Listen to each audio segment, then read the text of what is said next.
People do business with those who we like and trust. And in podcasting is no different. In fact, did you know that podcast listeners are 7 times more likely to buy products and services advertised on podcasts in comparison with other mediums? It's such a high number that you must consider this strategy for your business. And this episode is going to be covering the 5 practical ways to increase listener trust, connection, but also emotional resonance. So you cannot miss this episode. I'm going to go over all of them. I'm also going to be giving you very practical examples and what not to do. So stick around. I'm Anna Xavier, and this is the Podcast Space, a practical podcast that's going to get you unstuck and teach you all the ways that you can use this show to make a difference and an impact in the world. Let's go. All right. I know that this is a touchy subject. You may be listening to this and thinking, Anna, I'm fine. My listeners are so connected to me. We're like one-on-one. We're like they're my Swifties or something. Well, if that's you and you're already there, that's great. But for most people, you may feel like you've been creating content and it's just not resonating with anyone. And so one of the reasons may be that, one, you're trying to be someone else, right? Diving right into number 1, that is one of the main reasons that podcasters struggle to create that intimate connection with the listener. And that is because you may not feel confident enough. You may feel like you're an imposter. You may feel like you're, maybe uncomfortable with your voice, with your presence. Maybe, you just feel like you haven't done enough in the industry things. So you're just copying those who are ahead of you. But I want to let you know that your listeners can sniff that. They really know that something's quite not there. And for that, I also give you this very practical tip. It takes so much energy to be someone else that I want to invite you, if you're trying to just sound perfect or have the perfect accent or trying to, I have this expression of like the fake it until you make it. Because for most people, they don't look at it as, hey, I'm going to embody myself as a very confident self 10 years from now. Normally, most people do, I have to be, Mr. Perfect, Mr. Know-it-all, or you may think about exactly the one person who is super successful in your field and you're comparing yourself to them. And so you're looking at your traits and their traits and you're just trying to shift yourself into this personality that sometimes is just literally the opposite of who you are. So I want to invite you to consider who you can be, your most authentic self. We can always find our tribe no matter what. So try incorporating a little more of who you are on each show. And I promise you'll start seeing results. Also, if you want to do extra homework, you can listen to episode 10, which is the 10 signs that show that you're podcasting from a place of fear. And that's like a clear telltale sign. And then episode 6 with voice coach Nick Redman. It's the how to sound more like the real you. It's such a phenomenal episode. Nick did a great job at really breaking down practices that you can incorporate in your recording or even before you hit record. But also before moving into the second one is just remembering that if you're already a business owner, you are doing business, right? People already do business because they love who you are, how you bring yourself to the table. The podcast is no different. So don't try to be a media personality. You don't have to. Moving into number 2. I'm going to start with a very strong statistic. About 90% of podcast listeners consume content alone. This is out of a study from a media survey out of the UK. And that just shows that you have one-on-one quality time with your listener. They don't share the space with anyone else.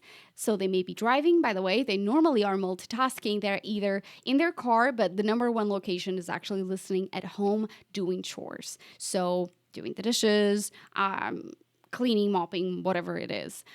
So I want to invite you to consider, one, if I was just chatting to someone else, to my friend, and we were driving along, it would be such an intimate conversation, right?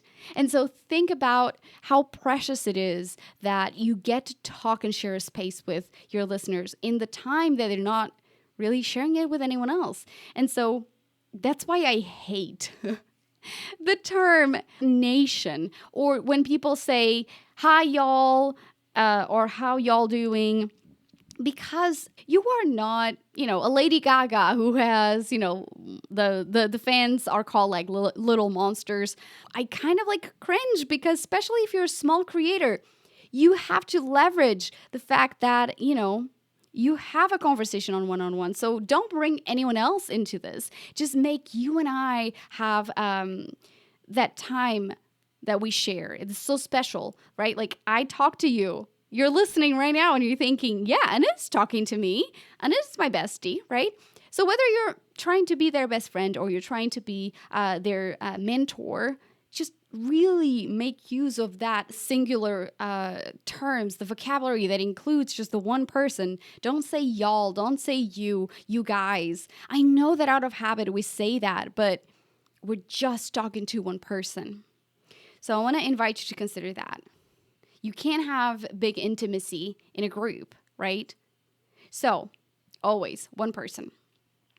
Number 3, if you're trying to increase trust and connection, you have to show your humanity. You have to show how relatable you are. And so for that, you have to start talking about both the hardships but also the celebration. I see so many clients that are in the podcast world doing so well, but for some reason, they don't want to brag. They don't want to be seen in the online space, which is interesting because if you're having a podcast, you are being in the spotlight somehow, right? You have to take space. So stop pretending that you're like Tony Robbins.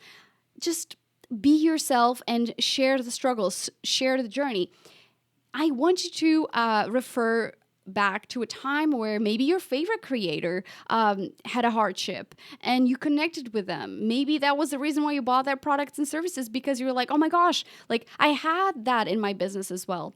One of my clients shared how he I think he invested in a mastermind that was like $10,000, like super high ticket price. And that ended up not being a very good use of his money. And so he shared that on one episode. And out of that one episode, I think he got like 2 clients for his program because people are like, oh my God, I feel seen. I had that exact situation happen to me and you know exactly how I'm feeling. And it was just the right time for his listeners to be part of his program, right? Like, but that was like almost like the little push that they needed. So connect with the good and the bad. And honestly, I know it feels like you're just tooting your own horn, but I wouldn't say half the battle, but I would say like half the journey of success is really being more grateful for the little things, those small victories. Like hitting 1,000 downloads on these podcasts that it happened in the first before 90 days. That was great. I share that every time I hit a round number on my Instagram, which is where I talk to you normally. I use mainly Instagram. And so I always celebrate those milestones because it also inspires my community to share those wins as well. They get reminded, oh yeah, I should do that too. I should be celebrating, and especially anything that includes your community. So feel free to share those things because sometimes you can talk about the content 1,000 times, but when those events happen, that's normally when people see that it's real. So sometimes it's all the proof that they need. Then number 4, don't be afraid to offer value. When I'm talking to podcasters, the number 1 question that I get is like, how much should I share? And I think that you should share a lot because how can your audience know that you are the right person to help them or that you have the product that they need? Or how do they know that you have, the community to be a part of if you don't talk about it, if you don't share how much you know and what happens behind closed doors? So I want to invite you to stop considering giving away content or giving away knowledge as a bad thing, because this podcast, for instance, I can tell you, this podcast is going to be the manuscript for my book. I'm going to start writing a book later in the year, and I'm going to use these episodes as like the framework for that. So for me, talking about it is absolutely a good thing. Also, I want to tell you, I got a speaking engagement with a really known brand in the podcast industry because someone who followed me for years, someone who calls me the podcast queen. She name dropped me when there was a post seeking for speakers, and she mentioned me. She was like, oh my gosh, I love what she does. She always shares so much good advice. Had I not shared that, I wouldn't have been aware of that opportunity, right? So I want to invite you to consider, how can you really differentiate yourself in the space, but also this is potentially another thing that I see a lot happen in the space, which is, oh, so-and-so already covers that. I don't want to step in anyone's toes. Well, if I was to ask you something about that topic, you would be giving me an answer, right? So you would put your own spin into it. Don't be afraid to test talking about what you know. I'm not saying just pour everything you know and kind of like give one advice on a podcast, but in a way you kind of can, because everybody is different. Everyone has their own unique take to it, but also it will require some dedicated help to fix their problem, right? So don't think that you shouldn't be talking about it, because also, what is the difference between that and asking ChatGPT to write me, like 5 practical ways to increase engagement and trust with your listeners? I hope I made my point on that.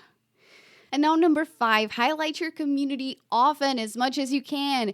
Every engagement on social media, every email is an opportunity for you to create content that could become your super episodes, which are episodes that, will always perform super well and actually are the ones that could bring you a business there. Like the questions that you get all the time and that could nurture your listeners way faster into buying from you or, building trust with you. And so I want to invite you into really auditing your content online, your newsletters, the replies you receive from your newsletters, or your social media content, and see where are you missing those opportunities to highlight your community. For instance, I'm going to be in a few weeks talking to one of my listeners, Thabo. He's actually blind, and he replied to one of my emails, and I don't remember what I was talking about anymore, but him replying to that email initiated a whole conversation, and we're going to record a podcast episode about accessibility that would have never been an option had he not emailed me. And I am so excited to talk about it. And so not only he will be excited that the episode is out, I'm going to be tapping into a whole market that, I probably would have never thought about. And again, I did have planned to talk about accessibility from the kind of like the expert point of view, but him as my listener, my community person, I want to highlight his view too as a user. I want his perspective. So again, you never know the opportunities that can arise from highlighting your community. So do that. That is going to turn someone from being a passive listener into a super fan who becomes the best advertisement from your show. These are people that whenever something happens, they're the annoying ones who'll be like, oh my God, I have a podcast for you. Or there's this host that I love, right? So just create content that highlights and celebrates your community, because people want to be there for you, but they also want to be acknowledged. So consider that. All right, it's time to recap. If you were doing your chores or you were driving, now it's kind of like, let's have a little bit of a refresh. So number 1, be authentic. Stop trying to be someone else. Number 2, talk to a single person, not a crowd. Every single thing that I've been doing in this episode, right? You feel like you and I are like besties. Number 3, be vulnerable. Share the good, share the bad, within reason, but share the things that really make you human and that connect us, that we share in our humanity. They make you relatable. And then number 4, offer value. Stop being vanilla.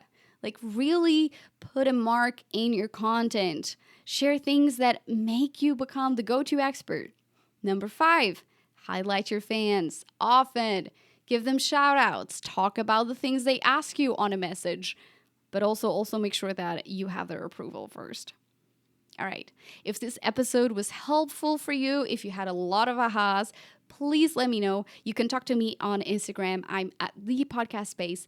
And all the resources mentioned in this episode and more will be available, including the links to episode 6 and episode 10. If you are wanting to read all about these things, you can find at thepodcastspace.com/podcast. And if you are thinking to yourself, I've tried all the things that I could by myself, and it's time to get some extra help, there's links below that you can book a podcast power hour with me, because I want you to celebrate your wins with me. I want to see you grow. I want you to make an impact in your community through your podcast, because it's possible for you to. You don't need thousands of downloads. You just need a very engaged and aligned podcast audience. So we can work together to get you there. I've been Anna Xavier, and this was the Podcast Space, a podcast to get you unstuck and to help you figure out exactly how you're making an impact in the world. I'll see you in next episode.